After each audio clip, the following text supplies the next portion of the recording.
Obat adalah seni.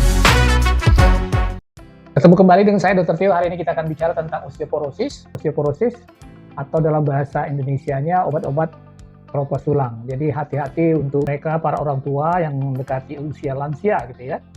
Jadi secara definisi disebut bahwa osteoporosis merupakan penyakit metabolisme sistemik yang umum terjadi yang ditandai dengan penurunan daripada densitas tulang dan massa tulang, sehingga menimbulkan kerusakan daripada mikrostruktur daripada jaringan tulang dan dapat meningkatkan kemungkinan mudahnya tulang patah ya. Nah, WHO menetapkan bahwa mineral tulang itu kira-kira di bawah 2,5 standar deviasi daripada anak-anak muda gitu ya. Sedangkan bentuk osteoporosis dikenal ada dua.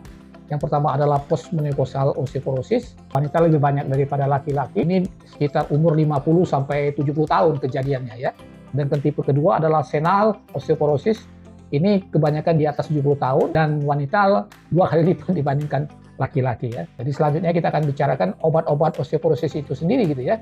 Jadi ada anti osteoporosis itu penggunaan klinisnya atau digunakan untuk pasien ada 4.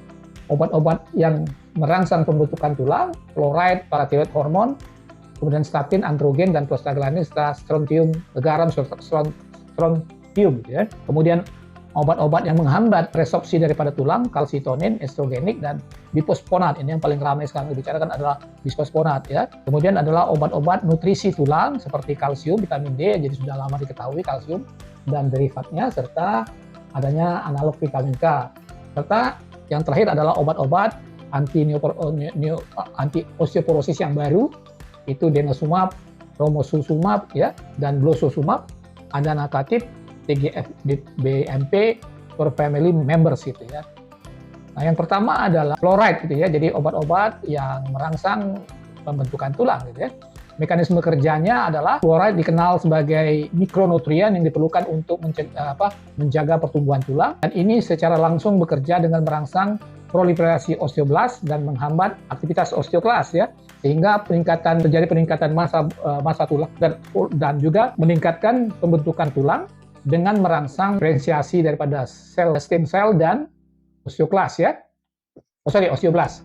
Indikasinya kegunaannya adalah untuk osteoporosis dan dental caries prevention, jadi banyak dipakai oleh para dokter gigi gitu ya untuk kerusakan gigi. Kontraindikasi adalah hipersensitivitas anak-anak di bawah 6 tahun dan gangguan daripada ginjal.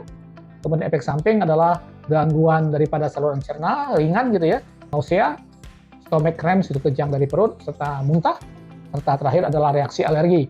Lalu interaksi obat, absorpsi dan efektivitasnya dapat menurun bila obat ini diberikan bersama kalsium, magnesium, ataupun aluminium. Kemudian suplemen besi dapat juga menurunkan absorpsi daripada obat ini. Dosis itu untuk natrium fluoride itu 25 sampai 50 mg per hari.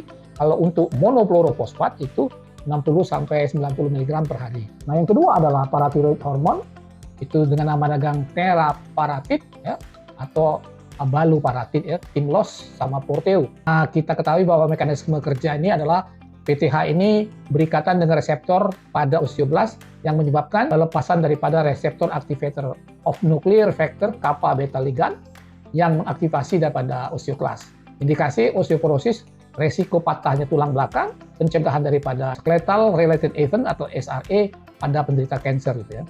Kalau kontraindikasi, hiperkalsemia, Paget disease, penyakit tulang Paget disease, kemudian peningkatan alkalin fosfatase, nah kemudian adalah riwayat daripada kanker tulang ataupun metastase pada otot skeletal gitu ya.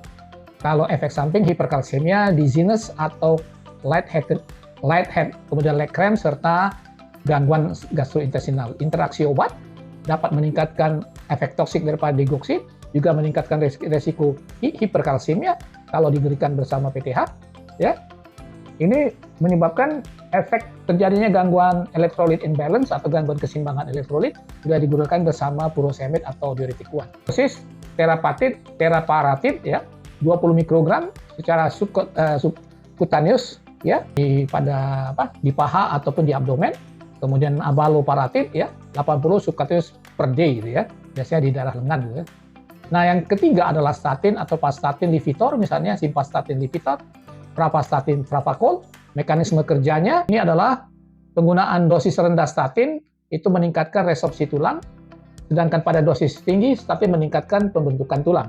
Indikasi osteoporosis yang menurunkan resiko daripada patah tulang. Kontraindikasi adalah penyakit liver atau hati, kemudian peningkatan liver transaminase, wanita hamil dan menyusui, efek samping, nyeri otot dan kelemahan, sakit kepala, kelelahan, capek gitu ya, nausea, kemudian mual gitu ya, ataupun nyeri perut gitu ya. Kalau interaksi obat-obat penghambat sitokin 3-4 dapat mempengaruhi simvastatin, lovastatin, dan atorvastatin. Ini levelnya ya, yang menimbulkan kerusakan daripada otot atau disebut rhabdomyolysis. Fibrat dapat juga meningkatkan resiko miopati dan rhabdomyolysis. Kalau dosisnya simvastatin 10 sampai 20 mg sekali sehari, simvastatin juga begitu, dan pravastatin sama ya, 10 sampai 20 mg sekali sehari ya.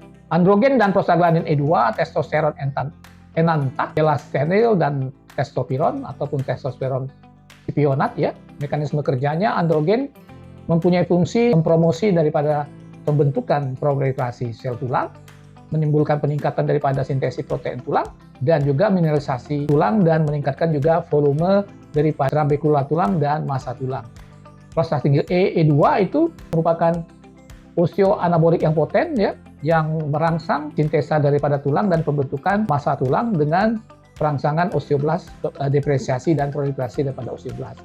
Indikasi osteoporosis yang disebabkan oleh hipogonadisme, kemudian untuk penggunaan pada penelitian eksperimental gitu ya.